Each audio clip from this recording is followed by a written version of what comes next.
முடியாத நீண்ட ஆயுளை அவர் பெற்றுள்ளார். பெரும் நம்பிக்கைக்குரிய அறிவு நூலான பகவத்கீதையில் 8.17 பிரம்மதேவர் ஒரு நாள் மண்ணுலக வணக்கப்படி சில ஆயிரக்கணக்கான ஆண்டுகள் என குறிப்பிடப்பட்டுள்ளது. இந்த நீண்ட ஆயுளை கிணற்று தவளை நம்ப மறுக்கக்கூடும். ஆனால் பகவத்கீதையில் குறிப்பிடப்பட்டுள்ள உண்மைகளை உணர்ந்திருப்பவர்கள் புகழுக்குரிய சிருஷ்டிகர்த்தாவின் இருப்பை ஏற்றுக்கொள்கின்றனர்.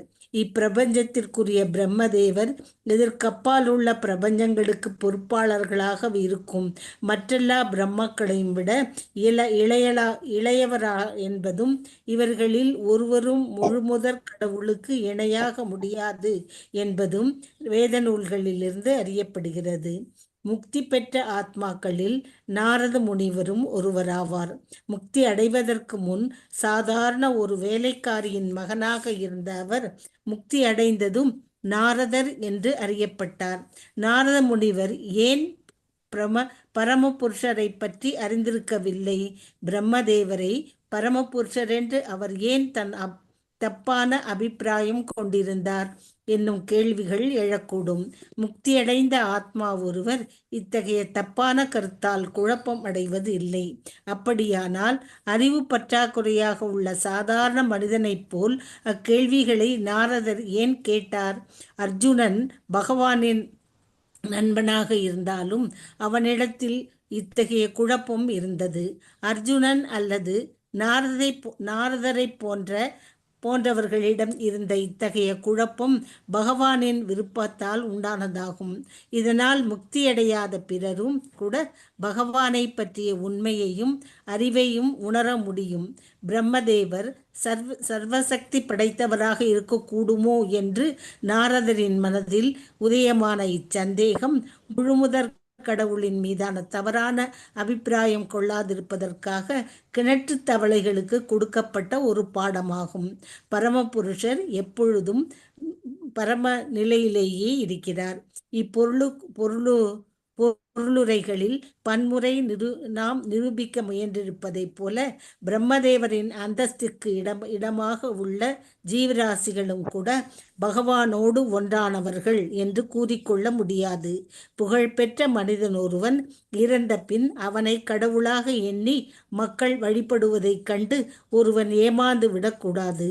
அயோத்தியாவின் அரசரான பகவான் ஸ்ரீ ராமச்சந்திரனை போன்ற அரசர்கள் பலர் இருந்தனர். ஆனால் அந்த அரசர்களில் எவரையும் கடவுளென்று வேத நூல்களில் குறிப்பிடவில்லை. நல்ல அரசனாக இருப்பதாலேயே பகவான் ஸ்ரீராமரின் அந்தஸ்துக்கு உயர்ந்து விட முடியாது. ஆனால் கிருஷ்ணரை போன்ற புகழுக்குரியவராக இருப்பது முழுமுதற் கடவுளாக இருப்பதற்குரிய தகுதியாகும். குருட்சேத்திர போர்க்களத்தில் பங்கேற்றவர்களை நாம் ஊன்றி பார்ப்போமாயின் ஸ்ரீ யுதிஷ்ட மகாராஜன் ஸ்ரீ பகவான் ராமச்சந்திரரை விட பக்தியிலோ அல்லது புண்ணியத்திலோ குறைவான அரசனல்ல என்பதை நாம் காணலாம். மேலும் ஒழுக்கத்தில் யுதிஷ்ட மகாராஜன் பகவான் ஸ்ரீ கிருஷ்ணரை விட நீதிமிக்கவராக இருந்தார். பகவான் ஸ்ரீ கிருஷ்ணர் யுதிஷ்ட மகாராஜனரையும் பொய்யுரைக்கச் சொன்னார். ஆனால் யுதிஷ்ட மகாராஜன் அதற்கு மறுப்பு தெரிவித்தார். இதனால் யுதிஷ்ட மகாராஜன் பகவான் ஸ்ரீ ராமச்சந்திரர் அல்லது ஸ்ரீ கிருஷ்ணருக்கு சமமானவராக இருக்கலாம் என்பதாகாது. அவரை ஒரு புண்ணியவானாக அல்லது பக்திமானாக பெரும் அதிகாரிகள் மதிப்பிட்டுள்ளனர். ஆனால் ஸ்ரீ ராமச்சந்திரரை கிருஷ்ணரை பெரும் அதிகாரிகள் முழுமுதற் கடவுளாக ஏற்றுக்கொண்டுள்ளனர். எனவே அனைத்து சூழ்நிலைகளிலும் பகவான் ஒரு மாறுபட்ட தன்மை கொண்டவர் ஆவார். இதனால் மனித வர்க்க சாஸ்திரத்தின் விதிகள் அவருக்கு பொருந்துவனவ அல்ல. பகவான் எப்பொழுதும் பகவானாகவே உள்ளார். சாதாரண ஜீவராசி ஒருபோதும் அவருக்கு சமமாக முடியாது. ஹரே கிருஷ்ணா மாதாஜி. Very nicely. நாளைக்கு பேசலாம். சாரி, தானிஷ் மேம் வந்துட்டாங்க. ஹரே கிருஷ்ணா மேம். ஹரே கிருஷ்ணா. ஹரே கிருஷ்ணா. ஹரே கிருஷ்ணா. हरे कृष्णा माताजी. हरे कृष्णा माताजी. माताजी हरे कृष्णा माताजी. हरे कृष्णा माताजी. Thank you. हरे कृष्णा माताजी. हरे कृष्णा. हरे कृष्णा. హరే కృష్ణ మాతాజీ నమస్కారం. నమస్కారం எல்லாருக்கும் ஹரே ஹரே கிருஷ்ணா. கிருஷ்ணா மாதாஜி. நமஸ்காரம் மாதாஜி. நமஸ்காரம். ஹரே கிருஷ்ணா. ஜெய ராத மாதவ குஞ்ச பிஹாரி ஜெய ராதா மாதவ குஞ்ச விகாரி ஜெய ராத மாதவ குஞ்ச பிஹாரி ஜெய ராதா மாதவ குஞ்ச விகாரி ஜெய கோபி ஜனவல்லபா கிரிவரதாரி గోపీ ஜெய கோபி ஜனவல்லபா గిరివరదారి ஜெய கோபி ஜனவல்லபா கிரிவரதாரி జయ గోపీ జనవల్ల ஜனவல்லபா கிரிவரதாரி யசோதநந்தன பிரஜன ரஞ்சன యశోదనందన நந்தன பிரஜன ரஞ்சன யசோதநந்தன பிரஜன ரஞ்சன యశోదనందన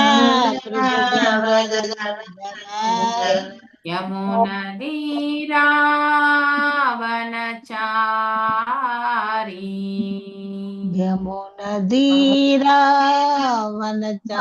యమునదీరావనచారి யமுனதீராவனச்சாரி வனச்சாரி ஜெய ராத மாதவ குஞ்ச பிஹாரி ராதா மாதவ குஞ்ச விகாரி ஜெய ராதா மாதவ குஞ்ச பிஹாரி జయ రాధా ராதா மாதவ குஞ்ச விகாரி ஹரே கிருஷ்ண கிருஷ்ண கிருஷ்ண ஹரே ஹரே ஹரே ராம ராம ராம ஹரே ஹரே హరే కృష్ణ కృష్ణ కృష్ణ హరే హరే హరే రామ హరే రామ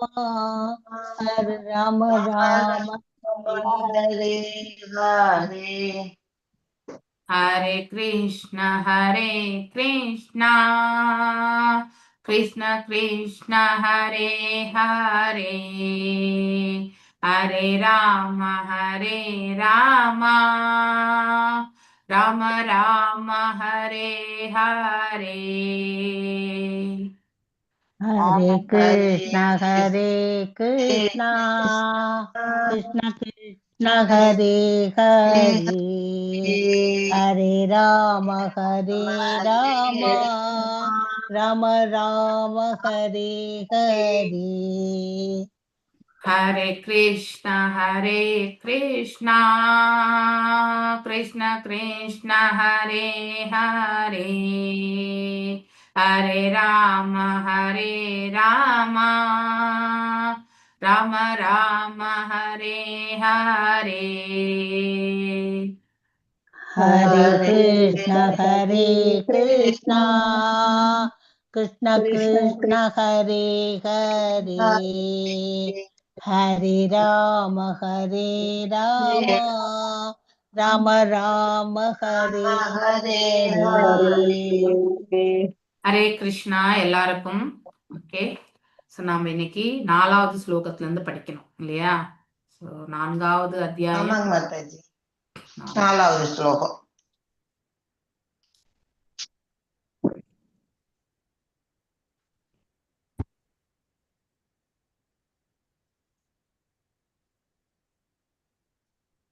नाभिस्तु यदा विलक्षितम् सुप्रजस्त्वम् अवरुद्यादि प्रमोद प्रविह्वलो गद्गदाशरया ग्राश्वैरम् गृहीत नरलोक सधर्मम् भगवन्तम् पुराणपुरुषम् माया विवसितमधिर्वत्स तादेति सानुरागम् उपलबालयन् परां निवृत्तिम् उपगतः. यस, विनीता केसवी माताजी वासिंग.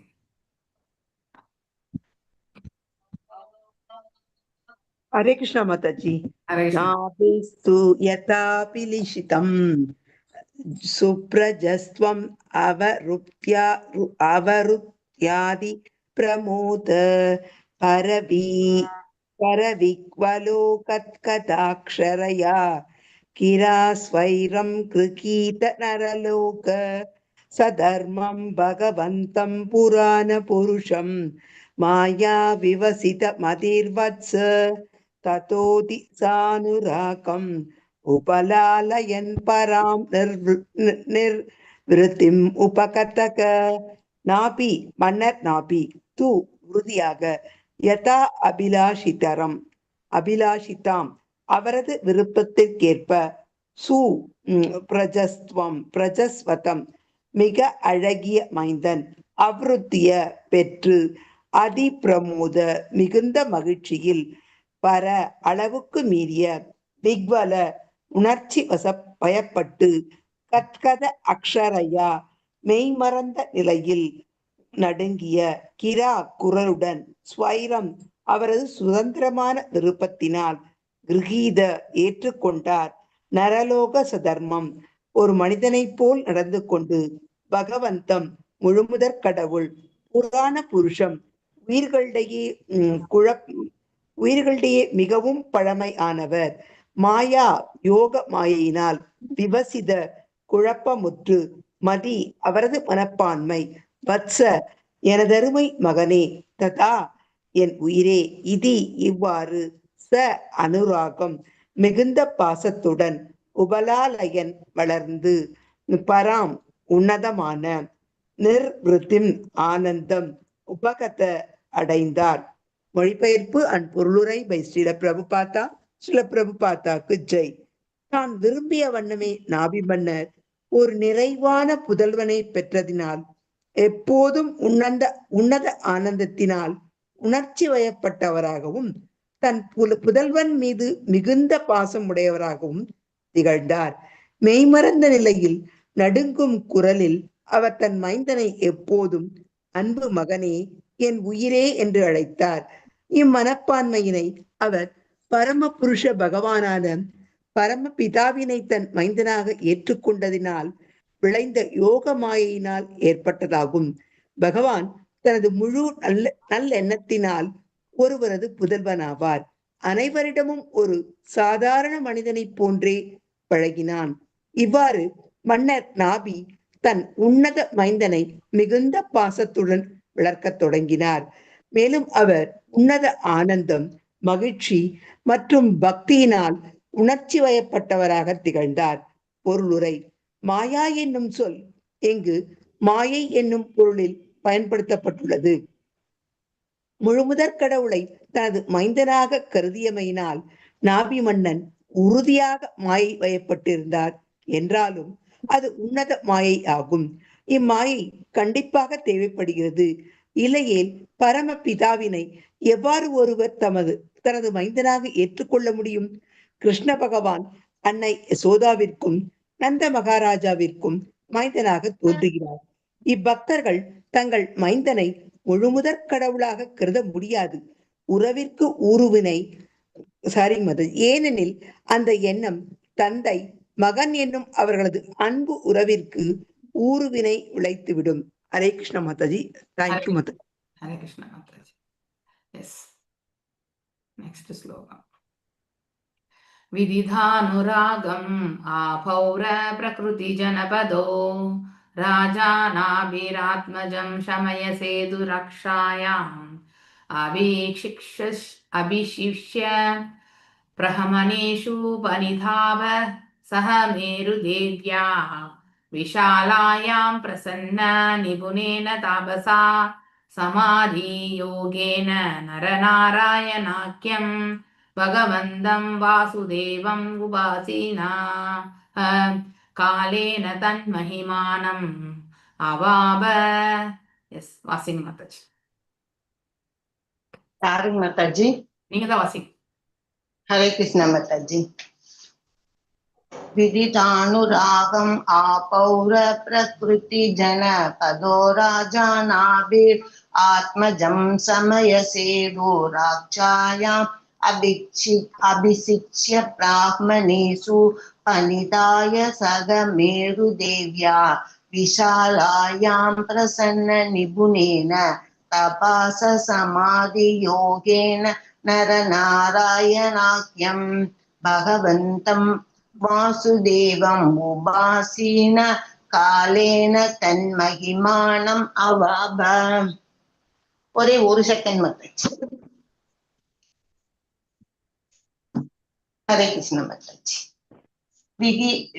விதிதானுராகம் ஆபௌர விகித நன்றாக அறிந்து கொண்டு அனுராகம் செல்வாக்கு ஆபௌர பிரகிருதி குடிமக்கள் மற்றும் அரசு அலுவலர்கள் மத்தியில் ஜனபதக பொதுமக்களுக்கு சேவை செய்யும் விருப்பத்தில் ராஜா மன்னர்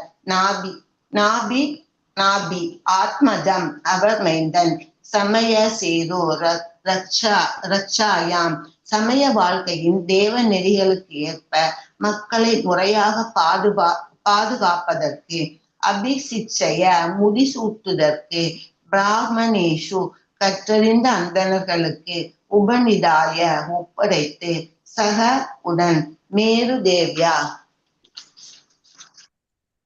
அவர் மனைவி மேருதேவி விஷாலாயாம் பத்ரிகாசிரமத்தில் பிரசன்ன நிபுணேன முழு திருப்தியுடனும் தேர்ச்சியுடனும் செய்த தபசா தவங்கள் மற்றும் துறவு நெறிகளினால் சமாதி யோகேன முழு சமாதி நிலையில் நரநாராயண ஆக்கியம் நரநாராயணர் என்னும் பெயரில் பகவந்தம் முழுமுதற் கடவுள் வாசுதேவம் கிருஷ்ணர் உபாசீன வழிபட்டு காலேன உரிய காலத்தில் தத் மகிமானா அவரது புகழ்மிக்க இருப்பிடமும் ஆன்மீக உலகுக்குமான வைகுண்டம் அவாப அடைந்தார். மொழிபெயர்ப்பு. நாபி தன் மைந்தன் ரிஷபதேவருக்கு குடிமக்கள் அரசு அலுவலர்கள் அமைச்சர்கள் மத்தியில் மிகுந்த செல்வாக்கு இருக்கிறது என்பதை புரிந்து கொண்டார். தன் மைந்தனுக்கு இருந்த செல்வாக்கினை புரிந்து கொண்ட மன்னர் நாபி வேத நெறிமுறைகளுக்கு ஏற்ப இவ்வுலகில் உள்ள பொதுமக்களுக்கு பாதுகாப்பு கொடுக்க வேண்டும் என்பதற்காக தன் மைந்தனை இவ்வுலகின் மாமன்னனாக முடிசூட்டினார். இதனை செய்வதற்கு அவர் தன் மைந்தனை அரச நிர்வாகத்தில் வழிகாட்டக்கூடிய கற்றறிந்த அந்தணர்களிடம் ஒப்படைத்தார். பின்னர் மன்னர் நாபி தன் மனைவி மேருதேவியுடன் இமயமலை பகுதியில் உள்ள பத்ரிகாசிரமம் என்னும் இடத்திற்கு சென்றார். அங்கு அவர் மிகுந்த மகிழ்ச்சியுடன் தவம் மற்றும் துறவரங்களை மேற்கொண்டார். மேலும் அவர் முழு சமாதி நிலையில் முழுமுதற் கடவுளான நாராயணரை வழிபட்டார். இவரை தமது ஸ்ரீயாம்ச பிரிவில் கிருஷ்ணராக இருக்கின்றார். இதனை செய்ததன் மூலம் மகாராஜா நாபி உரிய காலத்தில் வைகுண்டம் என்றறியப்படும் ஆன்மீக உலகிற்கு உயர்வு பெற்றார். பொருளுரை. ரிஷபதேவரை அவரது தந்தை கற்றறிந்த அந்தணர்களிடம் ஒப்படைக்க விரும்பியது யாதெனில், வேதம் அறிந்த அந்தணர்களின் ஆலோசனையின் பேரில் வேத நெறிகளுக்கு ஏற்ப ஒரு மன்னன் ஆட்சி செய்ய வேண்டும் என்பதாம். மேலும் இவ்வந்தணர்களே மனுஸ்மிருதி உள்ளிட்ட சாஸ்திரங்களை உள்ளடக்கிய வேதங்களிலிருந்து மன்னருக்கு அறிவுரை கூற முடியும். வேத நெறிகளுக்கு ஏற்ப மக்களை ஆள்வது மன்னனின் கடமையாகும். வேத நெறிகளின்படி சமுதாயம் அந்தன, சத்திரிய, வைசிய, சூத்திர என்றும் 4 பிரிவுகளாக பிரிக்கப்பட வேண்டும். சாதுர்வர்ணயம் அயாசிஷ்டம் குணகர்ம விபாகச. இவ்வாறு சமுதாயத்தை பிரித்த பின் அவரவர் தகுதி பிரிவிற்கு ஏற்ப வேத நெறிகளை நிறைவேற்றுகின்றனரா என்று கண்காணிப்பது மன்னரின் கடமையாகும். ஒரு அந்தணன் பொதுமக்களை ஏமாற்றாமல் அவனது கடமைகளை செய்தல் வேண்டும். ஒருவன் அந்தணன் என்னும் நாமத்தை தகுதியின்றி அடைந்துவிட முடியாது. வேத நெறிகளுக்கு ஏற்ப அவரவர் தமது அதர்மங்களை அத்தர்மங்களை நிறைவேற்றுகின்றனரா என்று கவனிப்பது மன்னவன் கடமையாகும். அத்தோடு வாழ்வின் இறுதியில் ஓய்வு பெறுதல் என்பது கட்டாயம். மகாராஜா நாபி மன்னராக இருக்கும் பொழுதே வாழ்க்கையிலிருந்து ஓய்வு பெற்று தன் மனைவியுடன் இமயமலை பகுதியில் உள்ள பத்ரிகாசிரமம் என்னும் இடத்தில் இருக்கும் நாராயணரின் திருமூர்த்திதனை வழிபடுவதற்காக சென்று விட்டார். பிரசன்ன நிபுணேன தபசா என்னும் வார்த்தைகள் மன்னர் எல்லா விதமான துறவு நெறிகளையும் மிகுந்த தேர்ச்சியுடனும் மகிழ்ச்சியுடனும் ஏற்றுக்கொண்டார் என்று குறிப்பிடுகின்றன. அவர் மாமன்னராக இருந்த பொழுதும் தனது ஆடம்பர வாழ்க்கையினை துறப்பது பற்றி சிறிதும் சலனம் அடையவில்லை. கடும் தவங்களையும் துறவுகளையும் மேற்கொண்ட போதிலும் அவர் பத்ரிகாசிரமத்தில் மிகவும் மகிழ்ச்சியுடனேயே இருந்தார். மேலும் அவர் அனைத்தையும் மிகுந்த தேர்ச்சியுடனே செய்தார். இவ்வாறு வாசுதேவ கிருஷ்ணரை பற்றி எப்போதும் சிந்திக்கின்ற கிருஷ்ண உணர்வில் அவர் முற்றிலும் ஆழ்ந்த சமாதி யோகம். மகாராஜா நாபி தன் வாழ்வின் இறுதியில் வெற்றி பெற்று ஆன்மீக லோகமான வைகுண்ட லோகத்திற்கு உயர்வு பெற்றார். மத்தாஜி வேற யாரையும் படிக்க சொல்றீங்களா மத்தாஜி? கொஞ்சம் ரொம்ப பெருசா இருக்கு. ஆமாங்க மத்தாஜி, அடுத்த பேஜ் இருக்கும். பிரேமா மாதாஜி படிங்க. இதுவே வேத நெறிகளின் வாழ்க்கையாக்கும். அங்கிருந்து படிங்க. இதுவே வேத நெறி வாழ்க்கையாகும். ஒருவன் மீண்டும் மீண்டும் கடந்து உழலும் பிறப்பு இறப்பு சுழலில் இருந்து விடுதலை பெற்று வீடு பேறு பெற்று முழுமுதற் கடவுளை அடைதல் வேண்டும். தன் மகிமானம் அவாய என்னும் வார்த்தைகள் இது தொடர்பாக மிகுந்த முக்கியத்துவம் பெறுகின்றன. சீத குஸ்வாமி மகிமா என்னும் வார்த்தைக்கு இப்பிறப்பிலேயே முக்தியடைதல் என்று பொருளாகும் என்று கூறுகிறார். இப்பிறப்பில் இவ்வழியில் நடந்து இவ்வுடலை துறந்த பின்னர் ஜனன மரண காட்டிலிருந்து நாம் விடுதலை பெறுதல் வேண்டும். இதுவே முக்தி, ஜீவன் முக்தி என்பதாகும். ஸ்ரீல வீரராகவ ஆச்சாரியார் இவ்வுடலில் வாழும் பொழுதே ஜீவன் முக்தியடைந்து ஜீவன் முக்தருக்கு சாண்டோக்கிய உபாஷிதத்தில் 8 அடையாளங்களை குறிப்பிடப்பட்டிருப்பதாக கூறுகிறார். இவ்வாறு முக்தியடைந்த ஒருவனுக்கு உள்ள முதல் அடையாளம் அனைத்து பாவங்களிலிருந்தும் விடுதலை பெறுதல் என்பதாகும் வேண்டும். அபகத பாப்ப மாயையின் பிடியில் ஒருவன் இருக்கும் வரை அவன் பாவ செயல்களில் கண்டிப்பாக ஈடுபடுகிறான். பகவத்கீதை இது போன்ற மனிதர்களை துஷ்கிருதினக என்று கூறுகிறது. இதன் பொருள் இவர்கள் எப்போதும் பாவச் செயல்களில் ஈடுபடுகின்றனர் என்பதாகும். இப்பிறவிலேயே முக்தியடைந்தவன் பிறகு பாவம் எதுவும் செய்வதில்லை. பாவச் செயல்கள் என்பது தவறான பாலுறவு, மாமிசம் உண்பது, மது அருந்துவது, சூதாடுவது போன்றதாகும். முக்தியடைந்தவனின் மற்றொரு அடையாளம் விஜர என்பதாகும். அதாவது அவன் முதுமையின் துன்பங்களுக்கு ஆளாவதில்லை என்பது இதன் குறிப்பாகும். பிரிதொரு அடையாளம் விமிருத்தியு செய்து கொள்ளும் பொழுது அவன் அழியக்கூடிய மானுட உடல்களை மீண்டும் பெறுவதில்லை. அதாவது அவன் மீண்டும் ஜனன மரண சுழற்சியில் சிக்கிக்கொள்வதில்லை என்பதாகும். மற்றொரு அடையாளம் விஷோக என்பதாகும். இதன் பொருள் அவன் பௌதீக ஆசைகள் மற்றும் இன்பங்களில் பற்றில்லாதவனாகிறான் என்பதாகும். பிரிதொன்று என்பது இதன் பொருள். இது அவன் உலக இன்பங்களில் நீண்ட நாள் ஆசை வைப்பதில்லை என்று குறிப்பிடுகிறது. அடுத்த அடையாளம் அபிபாதா என்பதாகும். இது அவன் தான் மிகுந்த அன்புடன் பின்பற்றும் கிருஷ்ணரின் பக்தி தொண்டினை தவிர வேறு எதிலும் ஈடுபடாதிருத்தல் என்று குறிப்பிடுகிறது. அடுத்துள்ள அடையாளம் சத்தியகாம. இதன் பொருள் அவன் ஆசைகள் அனைத்தையும் பரம சத்தியத்தினை நோக்கி திருப்பி விடப்படுகின்றன என்பதாகும். அவன் வேறு எதையும் விரும்புவதில்லை. அவன் சத்திய சங்கல்ப ஆவான். அவன் எதனை விரும்பினாலும் அது கிருஷ்ணரின் அருளால் நிறைவேற்றப்படும். முதலில் அவன் உடல் நன்மைக்காக எதையும் விரும்பினான் என்றால் முழுமுதற் கடவுளுக்கு தொண்டு செய்வதையே அவன் விரும்ப வேண்டும். இவ்விருப்பம் பகவானின் கருணையால் நிறைவேற்றப்படும். முதலில் அவன் உடல் நன்மைக்காக இதையும் விரும்பக்கூடாது. அடுத்து அவ்வாறு அவன் எதையும் விரும்பினான் என்றால் முழுமுதற் கடவுளுக்கு தொண்டு செய்வதையே அவன் விரும்ப வேண்டும். இவ்விருப்பம் பகவானின் கருணையால் நிறைவேற்றப்படும். இதுவே சத்திய சங்கல்பம் ஆகும். ஸ்ரீல விஸ்வநாத சக்கரவர்த்தி மகிமா என்னும் வார்த்தைக்கு பொருள் ஆன்மீக உலகினை அடைந்து வீடு பேறு வைகுண்ட லோகத்தினை அடைவதாம் என்கிறார். சுகதேவர் கூறுவது போல் மகிமா என்றால் இதுவே சதர்மம், அதாவது அதே குணம் என்று அழைக்கப்படுகிறது.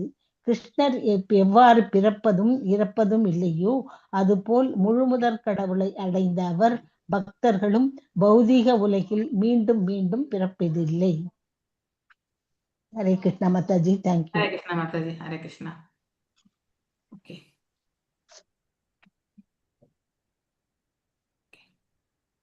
let us see. சேதுலட்சுமி மாதாஜி அண்ட் கிருஷ்ணமூர்த்தி பிரபுஜி வெயிட் பண்ணுங்க. இந்த ஸ்லோகங்கள்லாம் முடிஞ்ச பிறகு டைம் இருந்தா அவங்க 2 பேருக்கு வாய்ப்பு. ஓகே, ஹரே கிருஷ்ணா. ஓம் அஜ்ஞானதிமிராந்தஸ்ய ஞானாஞ்சனயசலாக்கய சக்ஷுருன்மிலிதம் யேன தஸ்மை ஸ்ரீகுரவே நமः. ஸ்ரீசைதன்யமனோபீஷ்டம் ஸ்தாபிதம் யேன பூதலே ஸ்வயம் ரூபா கதா மह्यं ததாதி ஸ்வபதாண்டிகம். हे कृष्णा करुणा सिंधु दीनबंधु जगत्पते गोपेशा गोपिका कांता राधकांता नमस्तुते. तप्त कांचन गौरांगी राधे वृंदावनेश्वरी ऋषभानुसुते देवी प्रणमामि हरिप्रिये.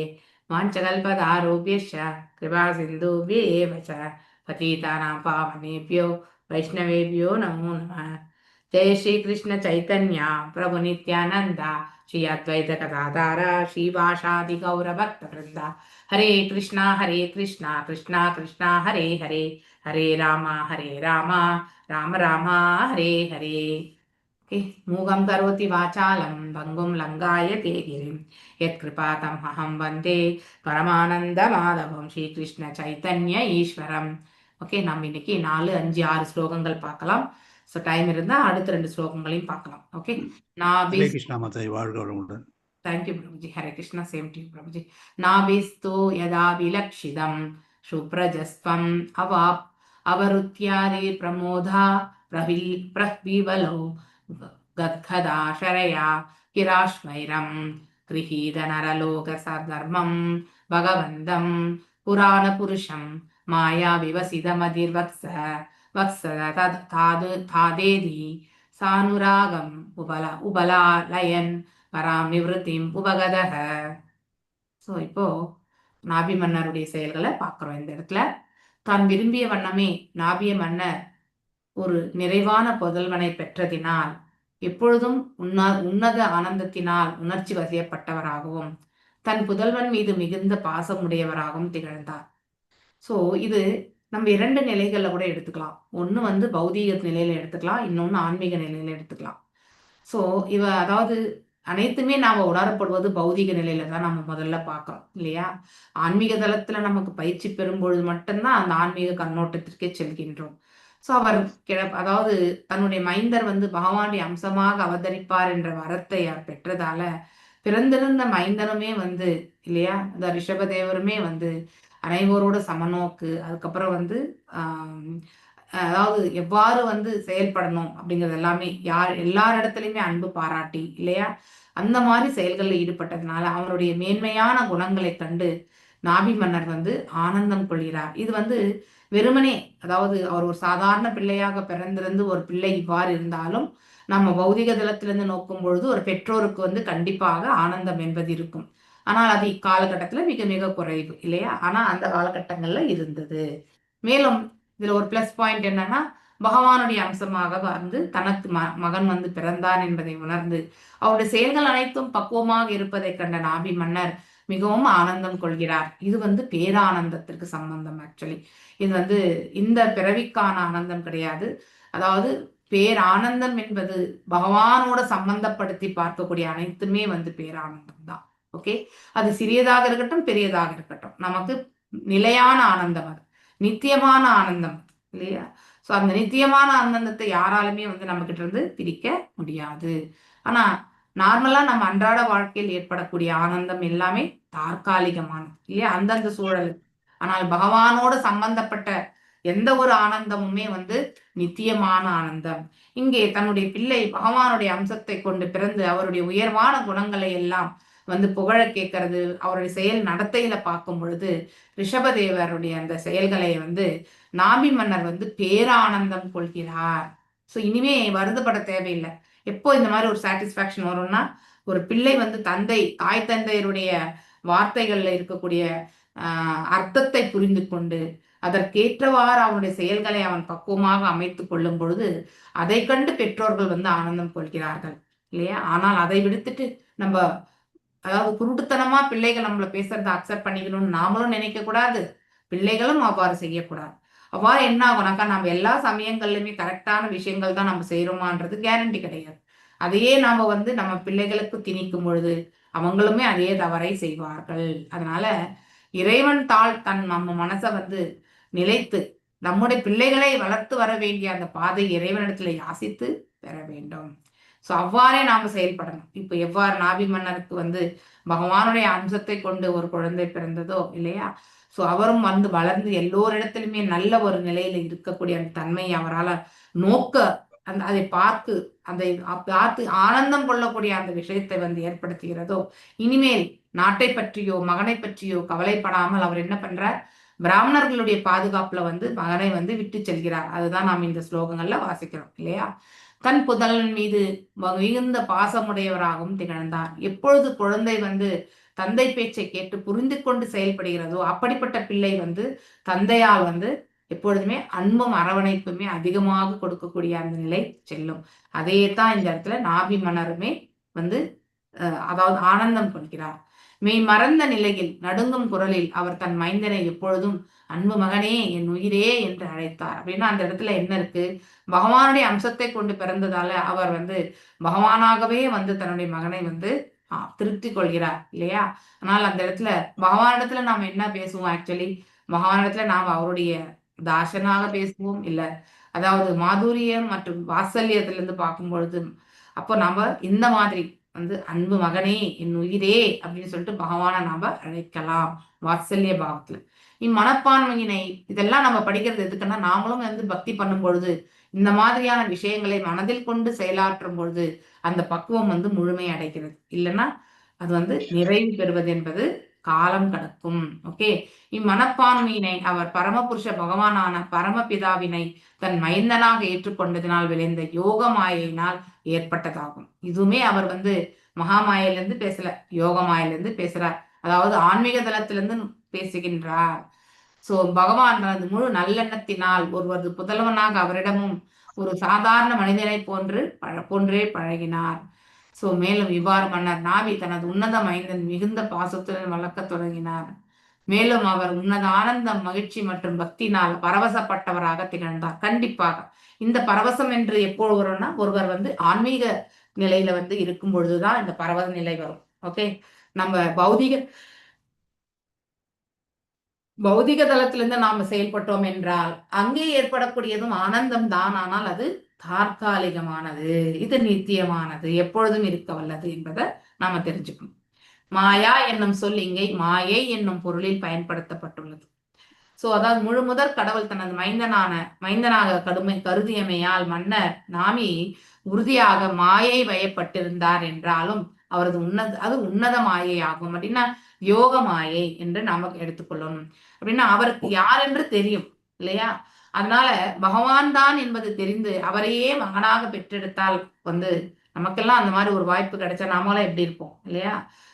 அங்கே அவருடைய அந்த ஒரு நிலை மனநிலை பார்க்கணும். ஒவ்வொரு ஜனத்திலுமே ஒரு புறம் தன்னுடைய பிள்ளை, இன்னொரு புறம் பகவானுடைய அம்சம், பகவானே சுயம் வந்திருக்கார். இரண்டுமே இங்கே பிள்ளையினுடைய செயல்கள் பக்குவமாக இருக்கிறத பார்த்து ஆனந்தம் கொள்கிறார். மேலும் அது இறைவனுடைய தத்துவத்திலிருந்து அவர் ஆற்றுவதாக அவர் உணரும் பொழுது அங்கே ஆத்ம திருப்தி என்பது ஏற்படுகிறது. அப்போ அந்த ரிலேஷன்ஷிப் அவர் என்ன பண்றார், ஸ்ட்ராங்கா எடுத்துட்டு போறாரு. அங்கே அவருடைய உணர்வு எப்படி, இறைவனுடைய அம்சம், இறைவனே ஸ்வயம் அப்படிங்கிற அந்த நிலைக்கு காணப்படுகிறது. இல்லையேல் பரமபிதாவினை எவ்வாறு ஒருவர் தனது மைந்தனாக ஏற்றுக்கொள்ள முடியும்? கண்டிப்பாக இல்லையா? சோ தட்ஸ் வாட் நம்மளோட சம்பிரதாயத்தில் நம்ம பார்க்கறது எல்லாமே உறவு முறைகள் தான், ரசங்கள் தான் இல்லையா? ஸோ ரிலேஷன்ஷிப் இல்லாம நம்ம இறைவன் இடத்துல நாம பக்தி கொள்ள முடியாது. சோ கிருஷ்ண பகவான் அன்னை யசோதாவிற்கும் நந்த மகாராஜாவுக்கும் மைந்தனாக தோன்றினார் இல்லையா? ஏனெனில் அந்த எண்ணம் தந்தை மகன் என்னும் அவர்களது அன்பு உறவிற்கு ஊர்வினை தோன்றினார். இப்பக்தர்கள் தங்கள் மைந்தனை முழுமுதற் கடவுளாக கருத முடியாது. நார்மலா ஒருத்தர் நம்ம நம்முடைய பிள்ளையை கடவுளை கருத முடியுமா? கண்டிப்பா முடியாது. அன்டில் அதர்வைஸ் நமக்கு அந்த வரத்தை கொடுத்திருந்தாலோ இல்ல அதை உணரக்கூடிய பக்குவம் இருந்தாலோ தான் இந்த ஜீவன் எப்படிப்பட்ட ஜீவன் என்பதை நம்மளால புரிஞ்சுக்க முடியும். உண்மையான நிலையை, அதாவது வெளிப்புற தோற்றத்தை கொண்டு கிடையாது. ஓகே, சோ அப்போ ஏனெனில் அந்த எண்ணம் தந்தை மகன் என்னும் அவர்களது அன்பு உறவிற்கு ஊர்வினை விளைவித்து விடும். அதாவது நம்ம மகனை பகவான் என்று கருதினால் உடனே என்ன ஆகும்னாக்கா, உண்மையிலேயே அந்த மாதிரி ஒரு வரத்தை பெற்றா அடுத்தவங்க எல்லாமே பொறாமையோட தான் பார்ப்பாங்க நம்மளுக்கு இல்லையா? சோ அதனால இந்த இதையுமே நம்ம அதாவது பாதுகாத்து கொள்ளணும். சோ அந்த நிலையிலேருந்து நம்ம பார்க்கணும். விவிதானுராகம் ஆபரோ பிரகிருதி ஜனபதோ ராஜராபீர் ஆத்மஜம் சமய கேசேது ரக்ஷாயாம் அவிஷ்ய பிரம்மணேஷோபனிதாப சக மேரு தேவ்யா விஷாலாயாம் பிரசன்ன நிபுனேன தபசா சமாதி யோகேன நரநாராயணாக்கியம் பகவந்தம் வாசுதேவம் உபாசீன காலேன தன்மஹிமானாம் அவாபஹ. ஸோ இப்போ அவர் எங்க போறாருன்றத பார்க்கலாம் இல்லையா? இப்போ ஓரளவுக்கு எல்லாமே செட்டில் ஆயிட்டாரு. ஸோ இனிமே தன்னுடைய பிள்ளை நல்ல விதத்துல அதாவது நற்குணங்கள் எல்லாம் கொண்டிருக்கிறதுனால அவரை பத்தி வருத்தப்பட வேண்டியதுக்கு எதுவுமே இல்லைன்ற நிலையை உணர்ந்த நாபி மன்னர் இப்போ மணிமகுடத்தை சூட்டிட்டு அவரும் வடக்கிற்கு இமயமலைக்கு செல்கிறார். ஆனால் இந்த காலகட்டங்களை நம்மளால அந்த மாதிரி நாபி மன்னர் மாதிரி நம்முடைய கடமைகளை செய்ய முடிகிறதா? கண்டிப்பா கிடையாது. ஏனென்றால் நம்முடைய திருமணங்களுமே காலத்திற்கு நடப்பதும் கிடையாது இல்லையா? மேலும் குழந்தை பிறப்பும் என்பதும் அந்த உரிய காலகட்டத்திற்குள் பிறப்பதும் கிடையாது இல்லையா? ஐடியலா நம்ம பார்க்கும்பொழுது 18, 21 இல்லையா? இந்த ஏஜ் சொல்லப்பட்டிருக்கிறது. ஸோ இந்த ஏஜ்ல நம்ம திருமணம் செய்து விட்டால் அவங்களுடைய அதாவது அதனால் அவங்களுடைய வம்ச சந்ததியருமே எந்த ஒரு சங்கடம் இல்லாமல் பிறக்கக்கூடியது. இப்பெல்லாம் நிறைய IVF சென்டர்ஸ் தான் பார்க்கிறோம் இல்லையா? குழந்தை பேர் என்பதே நமக்கு மிக கடினமான ஒன்றாக மாறிவிட்டது இப்போ. ஸோ உழைக்கிறதுக்கான பிள்ளைகள் கிடையாது. இப்ப இருக்கக்கூடிய ஜெனரேஷன் ரொம்ப ரொம்ப ரொம்ப அதாவது சமையல் பண்ணி சாப்பிட்றதுமே ஒரு பெரிய வேலையாக கருதுறது இல்லையா? எல்லாமே ஆர்டரிங்ல உட்காந்துருக்கோம். ஸ்விக்கி ஜொமேட்டோக்காரன் தான் நல்லா சம்பாத்தியம் பண்ணிட்டு இருக்கான் இல்லையா? ஸோ அதாவது சமையல் பண்ணி சாப்பிட்றதுக்கோ நம்ம செய்யக்கூடிய செயல்கள் அனைத்துலையுமே ஒரு பிசிக்கல் ஆக்டிவிட்டி இருக்கணும்ன்ற அந்த உந்துதலோ இன்றைய காலகட்டத்துல மிக மிக குறைந்து விட்டது.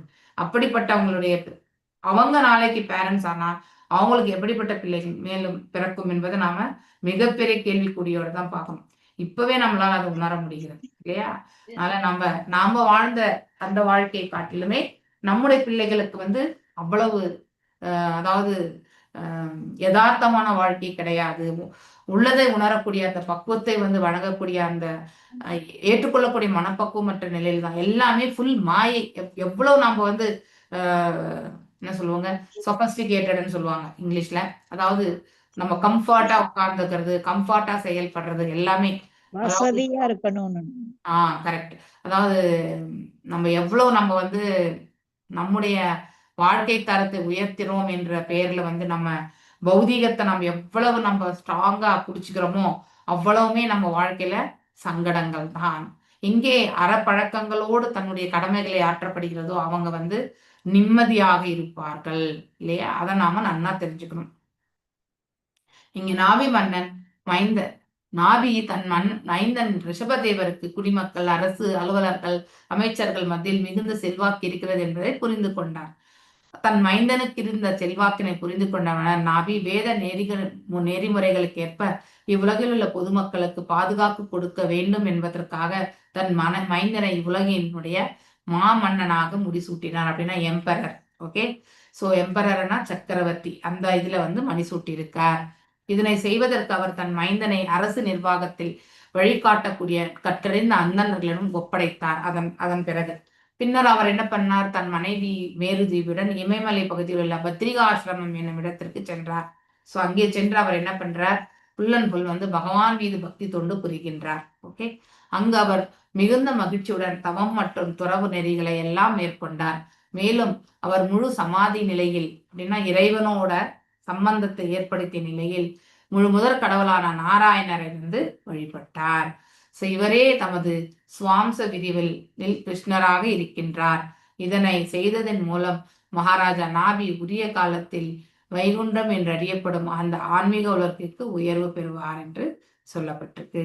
இதனுடைய பொருள் உரையில நம்ம போகலாம். ஓகே, ரிஷபதேவர் அவரது தந்தை கற்றறிந்த அன்னர்களை ஒப்படைக்க விரும்பியது எதுக்குன்னா, எப்பவுமே ஒரு அதாவது ஒரு அரசனுக்கு வந்து அந்தணர்களுடைய வழிநடத்துதல் இருக்கணும், குருவனுடைய வழிநடத்துதல் இருக்கணும், இறைவனுடைய அருள் இருக்கணும்.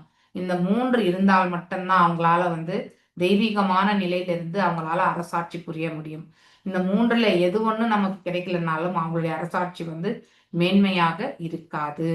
சோ இங்கே பிராமணர்களுடைய அறிவுறுத்தல் என்பது மிக மிக முக்கியம் என்பதை உணர்ந்த நாபி மன்னர் ரிஷபதேவரை இவர்களுடைய பாதுகாப்புல விட்டு செல்கிறார். சோ மேலும் அந்தணர்களை மனுஸ்மிருதி உள்ளிட்ட சாத்திரங்களை உள்ளடக்கி வேதங்களிலிருந்து மன்னருக்கு அறிவுரை கூற முடியும் இல்லையா? மனுஸ்மிருதி வேத நெறிகளுக்கு ஏற்ப மக்களை ஆள்வது மன்னனுடைய கடமையாகும் இல்லையா? மேலும் வேத நெறிகளின்படி சமுதாயம் அந்தன இல்லையா, அதுக்கு அடுத்து வந்து சத்திரிய, வைஷ்ய, சூத்ர என்னும் 4 பிரிவுகளாக பிரிக்கப்பட்டிருக்கிறது. சாதுர்வன்யம், மாயா சிஷ்டம் இல்லையா, மயா சிருஷ்டம், கனகர்ம விவாகஷக. அதாவது சமுதாயத்தை பிரித்த பிறகு பின் அவரவர் தமது பிரிவிற்கேற்ப வேத நெறிகளை நிறைவேற்றுகின்றனாரா என்று கண்காணிப்பது மன்னருடைய கடமையாகும். So it's a duty. மன்னருடைய டியூட்டி வந்து சும்மா வந்து அரியணையில உட்காந்துட்டு ஏதோ ஒன்று தானத்தை வழங்கிட்டு போறது கிடையாது. எல்லா புறத்திலிருந்தும் அவர் வந்து நோக்க வேண்டும். மேலும் செக்யூரிட்டி பிரீச் அப்படின்னு சொல்லுவாங்க இல்லையா, அதாவது நம்ம எல்லா பாதுகாப்பு இருந்தும் எப்படியோ ஒன்று அந்த பாதுகாப்பையுமே தாண்டி செல்லக்கூடியவர்கள்லாம் உண்டு இல்லையா? இந்த அதாவது செக்யூரிட்டி என்ன இந்த இடத்துல சொல்லும் பொழுது பாதுகாப்பு, மக்களுடைய பாதுகாப்பு. ஒன்று வியாதிகளிலிருந்து பாதுகாப்பு கொடுக்கணும், ஒன்று வந்து வறட்சி இந்த இதுல இருந்து வரக்கூடிய விளைவுகள்ல இருந்து பாதுகாப்பு கொடுக்கணும், இன்னும் வந்து அதாவது வேலை வாய்ப்புகள், இந்த மாதிரி ஒவ்வொரு டிபார்ட்மெண்ட்ஸுமே உண்டு இல்லையா? அனைத்துமே வந்து பக்குவமாக எடுத்து செல்லக்கூடிய அந்த ஒரு நிலையை வந்து ஒரு அரசன் வந்து கண்டிப்பாக உருவாக்க வேண்டும். அது அவனுடைய கடமை. ஓகே, ஸோ ஆனா அந்த இது நிலையை வந்து பரிபாலிக்கணும். முன்னாடி இருந்த மன்னர்கள் எல்லாமே பரிபாலித்தார்கள், ரிஷபதேவருமே பரிபாலித்தார். பிராமணர்கள் வந்து அவங்களுடைய குவாலிட்டிஸ் எல்லாமே அவ்வாறே பரிபாலித்தார்கள். சத்திரியர்கள் அவர்களுடைய தர்மத்தை வந்து பரிபாலித்தார்கள். சத்திரிய தர்மம் எப்படி எதிர்த்தரப்பு இருக்கிறவனையுமே வந்து சண்டைக்கு நின்னா அவன் சண்டை போட்டுதான் ஆகணும் இல்லையா? வெறுமனே வந்து அவதூறு பேசுறது இதெல்லாமே வந்து பார்க்கும் பொழுது அதை கொண்டு எதிர்த்தரப்புல இதை வந்து நம்ம ஃபர்ஸ்ட் கேண்டர்ல வந்து பார்க்கலாம். அதாவது கலியுகம் வந்து கலி புருஷன் வந்து அங்கே தர்மத்தினுடைய சொரூபமா இருக்கக்கூடிய அந்த காளையையும் மேலும் வந்து இது பூதாயி இல்லையா? ஸோ அதாவது அவங்க 2 பேரையுமே வந்து அவனுடைய ஆயுதத்தை கொண்டு அதாவது துன்புறுத்தி கொண்டு இருப்பான். அந்த பக்கம் அந்த பரீட்சித் மகாராஜா வந்து யார் இவர் அப்படின்னு வந்துட்டு அப்படின்னா வேஷம் கட்டிய ஒரு ராஜா மாதிரி தான். நீ அவருக்கு ரெஸ்பெக்டாவே பேசும்போது அதன் பிறகு தெரிய வருகிறது அவர் வந்து கலிபுருஷன் என்று. முதலில் தண்டனை கொடுக்கணும்னு நினைச்ச அவர் அதன் பிறகு அவருக்கு வந்து வாழறதுக்கான இடத்தையுமே கொடுத்தார். ஏன்னா கலிபுருஷன் வந்து சரணாகதி அடைந்தான். ஸோ ஒரு சத்திரியன் வந்து சரணாகதி அடைந்தவனுக்கும் இல்லை வந்து அதாவது தர்மம். மேலும் இன்னொரு இடத்துலையுமே நம்ம படிக்கும் பொழுது உறங்கி கொண்டிருந்த யாருடைய பிள்ளைகள், திரௌபதியினுடைய பிள்ளைகளை அஸ்வத்தாமன் வந்து கொன்றான் இல்லையா. அவன் வந்து குரு புத்திரன் என்ற ஸ்தானத்தையுமே ஒரு பிராமணன் என்ற குவாலிபிகேஷனை அவன் த்விஜ பந்துவாக மாறினான் இல்லையா. ஸோ பிரம்ம பந்து அல்லது த்விஜ பந்து என்று சொல்லலாம். இது வந்து ஒரு போர் வீரனுக்கு இருக்கக்கூடிய அழகே கிடையாது. நிராயுத பாணியாக இருக்கக்கூடிய அந்த நிலையில வந்து ஒருத்தர் வந்து செயலாற்றவே கூடாது. இது துரியோதனனுக்குமே பிடிக்காமல் போனது என்பதையுமே அந்த வியாக்கியானத்துல பார்க்கணும். அப்படி வந்து ஒவ்வொரு ஸ்தலத்திலுமே ஒவ்வொரு இதுலையுமே வாழ்க்கையில வந்து அந்தணர்களுடைய அட்வைஸ் வந்து கண்டிப்பாக ஏற்க வேண்டும். இது வந்து இல்லை என்றால் அவர் ஆற்றக்கூடிய அந்த அரசாங்கத்துல வந்து பக்குவம் என்பது இருக்காது. அதனால பிரஜைகள் எல்லாருமே துன்பத்திற்கு ஆளாவார்கள். ஸோ அதனால ஒருவன் அந்தணன் என்னும் தான் நாமத்தை தகுதியின்றி அடைந்து விட முடியாது இல்லையா. கரெக்ட். அந்த பிராமணிக்கல் குவாலிட்டிஸ் இருக்கணும். ஸோ ஜஸ்ட் பிகாஸ் நம்ம வந்து பிராமின்ல பிறந்திருந்தா மட்டும் நம்ம வந்து பிராமினாக ஆகிவிட முடியாது. ஆனா அதற்குரிய குவாலிஃபிகேஷனை வந்து நம்ம கண்டிப்பா பெறணும். மேலும் அதோட வாழ்வின் இறுதியில் ஓய்வு பெறுதல் என்பது கட்டாயம் இல்லையா. ஸோ 50 வயதுக்கு மேல நாம எல்லாரும் இன்னும் வேலை செஞ்சுட்டு இருக்கோம் இல்லையா.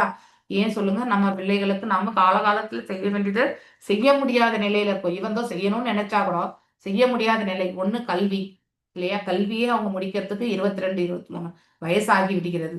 அதன் பிறகு நாம பொருத்தங்கள் பார்த்து திருமணம் செய்வதும் இன்னும் காலதாமதம்.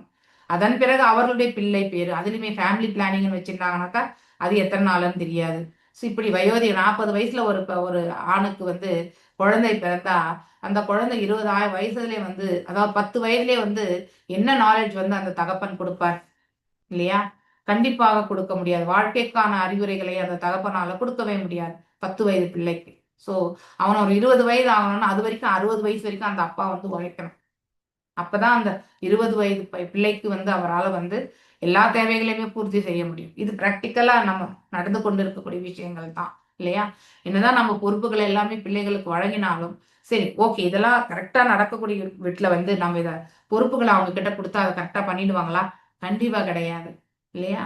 ஏன்னா அவங்களுமே இந்த ஏற்கனவே 3 குணங்கள்ல செயல்பட்டு இருக்காங்க.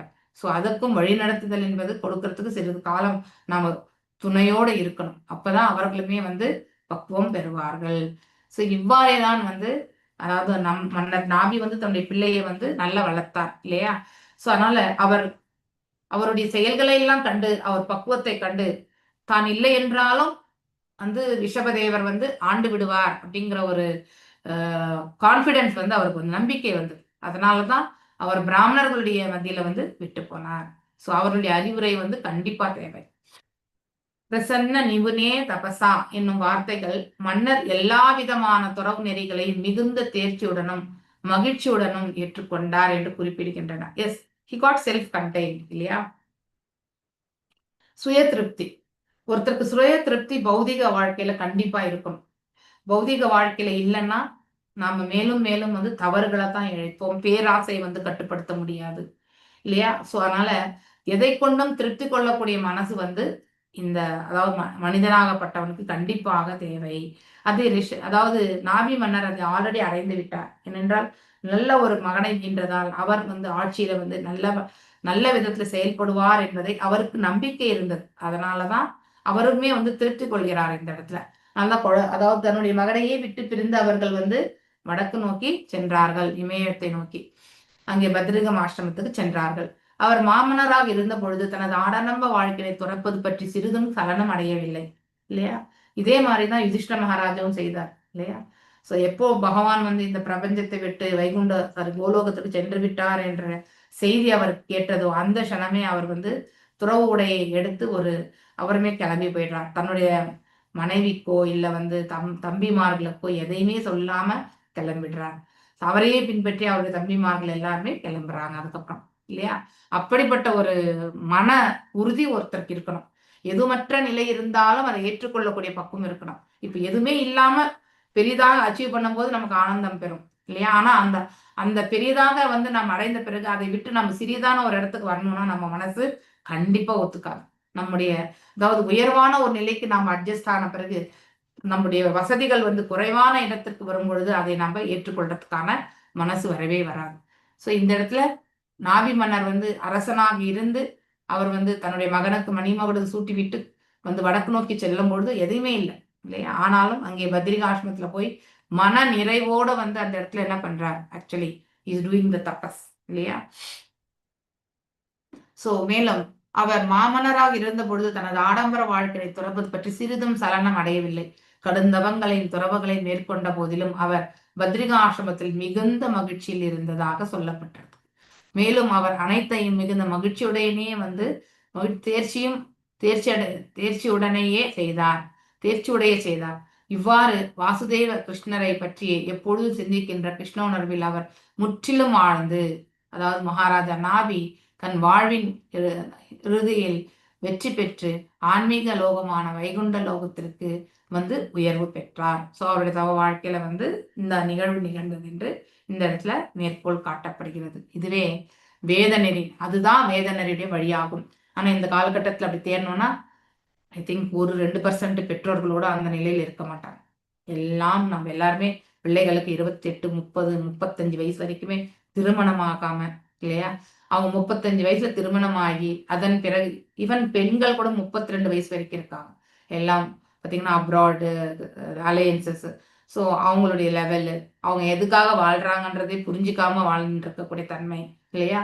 ஸோ பணம் சம்பாதிக்க வேண்டும். ஆனா அது நம்முடைய பூர்த்திகள், நம்முடைய தேவை பூர்த்திகளை வந்து இது பண்ணிக்கிறதுக்காக சம்பாதிக்கணும். ஆடம்பரமான வாழ்க்கை என்பது தேவையற்ற ஒரு செயல் இல்லையே. இதை நாம நன்னா புரிஞ்சுக்கணும்.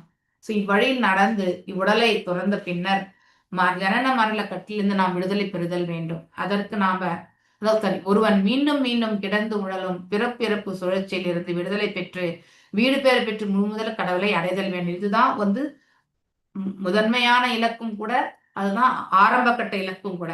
எப்படி எந்த பிறவை பிறந்தாலும் நான் இறைவன் தொண்டு ஆற்ற வேண்டும் என்று பக்தி கொள்வது அது உயர்வான நிலை. அது எல்லாராலையும் செய்ய முடியாது. குறைந்தது மோட்சத்திற்கான மார்க்கத்தையாவது நாம தேடிக்கொள்ளும் இல்லையா. தன் மகிமானாம் அவையா என்னும் வார்த்தைகள் இது தொடர்பாக மிகுந்த முக்கியத்துவம் பெறுகின்றன. அது எதை பற்றி சொல்றது, ஸ்ரீதர சுவாமி சொல்றார், மகிமா என்னும் வார்த்தை இப்பிறப்பிலேயே முக்தி அடைதல் என்று பொருளாகும். ஸோ அதாவது மகிமா என்னக்கூடிய இந்த பதம் இந்த இடத்துல சொல்லப்பட்டது வந்து ஒருவருடைய வாழ்க்கைக்கு இந்த பௌதிக உலகத்திலிருந்து முக்திக்கான வழியாகும். இப்பிறப்பில் இவ்வழியில் இந்த நடந்து உடலை துறந்த பின்னர் ஜனன மரண கட்டிலிருந்து நாம் விடுதலை பெறுதல் வேண்டும். கண்டிப்பா இல்லைன்னா அதனுடைய விளைவுகளை அனுபவிக்க நாம மீண்டும் வந்து இந்த இடத்துல பிறவி எடுக்க வேண்டியிருக்கும். இதுவே ஜீவன் முக்தி எனும் நிலையாகும். ஸ்ரீ ரீவீரகாச்சாரியார், இவர் ஸ்ரீ வைஷ்ணவ ஆச்சாரியார் என்ன சொல்றார், இவ்வுடலில் வாழும் பொழுதே ஜீவன் முக்தி அடைந்த, அதாவது முமுட்சுக்களாக ஆகிவிடும் ஜீவன் முக்தருக்கு சாண்டோகிய உபனிஷத்துல வந்து 8 அடையாளங்கள் இருக்கிறதா அவர் மேற்கோள் காட்டுகிறார். ஓகே, அது என்ன அடையாளம் அப்படின்னா நமக்கு இந்த அடையாளங்கள்லாம் இருக்கான்றத வந்து நாம தான் அனலைஸ் பண்ணிக்கணும், புரிஞ்சுக்க ஆரம்பிக்கணும். இவ்வாறு முக்தி அடைந்த ஒருவனுக்கு முதல் அடையாளம் அனைத்து பாவங்களிலிருந்து விடுதலை பெறுதல். இது வந்து நம்ம ஒரு தீட்சை பெற்றா அதுல இருந்து நம்ம வந்து கண்டிப்பா முக்தி பெற்றிருக்கோம்னு அர்த்தம். அதாவது நம்முடைய பாவங்கள் மாத்திரம் கிடையாது, புண்ணியங்களையுமே நாம வந்து எல்லாவற்றையுமே தானம் பண்ணிட்டு இருக்கோம். அதாவது எல்லாவற்றையுமே நம்ம குரு என்ன பண்ணுவாருன்னா நம்ம கிட்ட இருந்து அதை வந்து துண்டித்து விடுவார். ஸோ அதனோட தொடர்பு பல்லாம நம்ம இருந்துருவோம். அதை நம்மளுடைய ஜபமாலை ஊற்றுறதுல இருந்து நம்மளால புரிஞ்சுக்க முடியும். ஸோ தீட்சை பெற்ற பிறகு நம்ம எவ்வாறு ஜபம் செய்கின்றோம், தீட்சை பெறாதுக்கு முன்னாடி எவ்வளவு கடினமாக நம்ம ஜபத்தை செஞ்சோம் என்பதை தீட்சை பெற்றவங்களால கண்டிப்பா முடியும். ஓகே, நெக்ஸ்ட் வந்து அபகதா பாப என்று சொல்லப்படுகிறது. அதுதான், அதாவது அனர்த்த நிவர்த்தியா. ஸோ அனர்த்த நிவர்த்தி. ஓகே, மாயையின் பிடியில் ஒருவன் இருக்கும் வரை அவன் பாவ செயல்களில் கண்டிப்பாக ஈடுபடுகிறான். எது வரைக்கும் நாம வந்து மாயையில அமர்ந்து இருக்கிறோமோ அது வரைக்குமே வந்து நாம பாவங்களுக்கு, மாயை என்பது என்ன, நம்மள மாயையிலிருந்து வெளியே கொண்டு வர்றதுக்கு தான் குரு இல்லையா. சோ அந்த ஒரு நிலையை நாம் ஏற்படுத்திக்காத வரை, நாம தனித்து இயங்கும் வரைக்குமே நமக்கு நாம் எந்த செயல் செய்தாலும் அதுல 2மே கலந்திருக்கும். புண்ணியங்களும் உண்டு, பாவங்களும் உண்டு இல்லையா. அந்த பாவம் என்பது பெருகி கொண்டே வந்து செல்லும். சோ மேலும் பகவத்கீதை போன்ற மனிதர்களை இது போன்ற மனிதர்களை துஷ்கிருத்தினா என்று கூறப்படுகிறது இல்லையா. பாவச்செயல்களை மூடா, நராதாமா இல்லையா, மையா, ஹர்பித்த ஞானா, அடுத்து ஆசுரம், இந்த 4 பேர்களுமே வந்து துஷ்கிருத்தினோஸ் இல்லையா, முட்டாள்தனமா செயல்படுறது இல்லையா. அடுத்து வந்து நம்ம நம்முடைய தேவைகள் என்ன, பௌதிக தேவைகளுக்காக நாம் செயலாற்றுவது, மேன்மையாக கொண்டு செயல்படுறது, ஆன்மீக தரப்பில் நம்முடைய கவனத்தை திருப்பதில்லை. மேலும் இங்கே நிகழ்பவை அனைத்தும் உண்மை என்று எண்ணிக்கொண்டு இல்லையா, சோ அதாவது தற்காலிகமான உண்மை என்பதை உணராமல் நித்தியமான உண்மை போல எண்ணிக்கொண்டு நம்முடைய செயல்களை வந்து நாம எடுத்து செல்வது இல்லையா. மேலும் வந்து அசுர பாவத்தை கொண்டு செயல்படுறது, இதெல்லாமே வந்து நமக்கு கர்ம பந்தனத்தை தான் ஏற்படுத்தி கொடுக்கும். அவங்க எல்லாருமே வந்து துஷ்கிருத்தினோஸ், பகவத்கீதையில படிக்கிறோம் இல்லையா, 7.14 14 or 15 சுக்ரித்தினோ துக்ரித்தினோ இருக்கும்னு நினைக்கிறேன். சோ அந்த நிலையில நம்ம படிக்கிறோம். இதன் பொருள் இவர்கள் எப்பொழுதும் பாவச் செயல்களில் ஈடுபடுகின்றனர் என்பதாகும் இல்லையா. நம்ம எப்பவுமே வந்து பாவத்துல ஈடுபடுறோம். ஏன்னா எப்போ பௌதிக தளத்துல செயல்படுறோமோ அப்போ ஒவ்வொரு செயலிலுமே ஒரு சிறு குற்றம் என்பது உண்டு. நாம் ஆற்றக்கூடிய விதத்துல தவறு இழைக்காமல் நாம் கண்டிப்பாக ஆற்ற மாட்டோம். ஏனென்றால் நமக்கு இருக்கக்கூடியது என்னது, குறையுடைய புலன்கள் இல்லையா. அதனால தவறு என்பது நிச்சயமா நடக்கும். ஆனால் அதை வந்து பக்குவமாக எடுத்து சென்று கிளியர் பண்ணிக்கணும். ஸோ அதுதான் ரொம்ப முக்கியம். ஸோ நம்ம பாவ செயல்களை வந்து நாம கண்டிப்பாக செய்யக்கூடாது. சோ முக்தி பெறுவது இப்பிறவிலேயே முக்தி அடைந்தவன் பிறகு பாவம் எதுவும் செய்வது கிடையாது. அப்படின்னா அவனுக்கு பாவம் என்னன்னு தெரியும். எது பாவமான செயல், எது வந்து நற்காரியம், எது துஷ்கிருத்தினோ செய்யக்கூடிய காரியங்கள். ஒருத்தன் வந்து மது மற்றும் வந்து தகாத உறவு மற்றும் வந்து அதாவது ஏமாற்றக்கூடிய வேலை இல்லையா, இப்படிப்பட்ட செயல்கள்ல வந்து ஈடுபட்டு இருக்கிறவன் வந்து மாமிசம் உண்பது. ஏன்னா விலங்கை கொல்வது பாவம். இந்த விலங்கை கொல்றவனுக்கு வந்து பாத்தீங்கன்னா வளர்த்து கொல்வதற்கு கொடுப்பவனுக்கு ஒரு பாவம் இல்லையா, கொல்பவனுக்கு ஒரு பாவம், அதை வாங்கி செல்பவனுக்கு ஒரு பகுதி பாவம், அதை வந்து சமைத்து கொடுப்பவர்களுக்கு ஒரு பாவம், அதை உண்பவர்களுக்கு ஒரு பாவம் என்று சாஸ்திர விதிகள் வந்து சொல்லப்பட்டிருக்கு. இத்தனை பங்கு பாவங்கள் என்பது உண்டு. ஓகே, யார் ஒருத்தர் இந்த மாதிரி பாவ செயல்களில் ஈடுபட்டிருக்கிறார்களோ அவர்கள் வந்து இன்னும் அதாவது அனர்த்த நிவர்த்திலிருந்து வெளியில வரல அப்படின்னு அர்த்தம். ஓகே, சோ முக்தி அடைந்தவனின் மற்றொரு அடையாளம் வந்து விஜர என்பதாகும். ஆனால் யார் ஒருத்தர் இதெல்லாம் வந்து பின்பற்றுகிறார்களோ அவர்கள் வந்து முமுட்சுக்களாக கருதப்படுகிறார்கள். விஜர என்னும் ஒரு பதம் கூட அதுதான். அதாவது அவன் முதுமையின் அடையாளம் துன்பங்களுக்கு ஆளாவதில்லை என்பது இதன் குறிப்பாகும். அப்படின்னா அவனுக்கு முதுமையே இருக்காதா, அவன் துன்பமே அடைய மாட்டானா, வலி வேதனை இருக்காதா அப்படின்னாக்கா கண்டிப்பா உண்டு. நம்ம குரு மகாராஜ் எடுத்துக்கோங்க, அவருக்கு எவ்வளவு ப்ராப்ளம்ஸ் இருக்கு அவருடைய உடல்ல இல்லையா.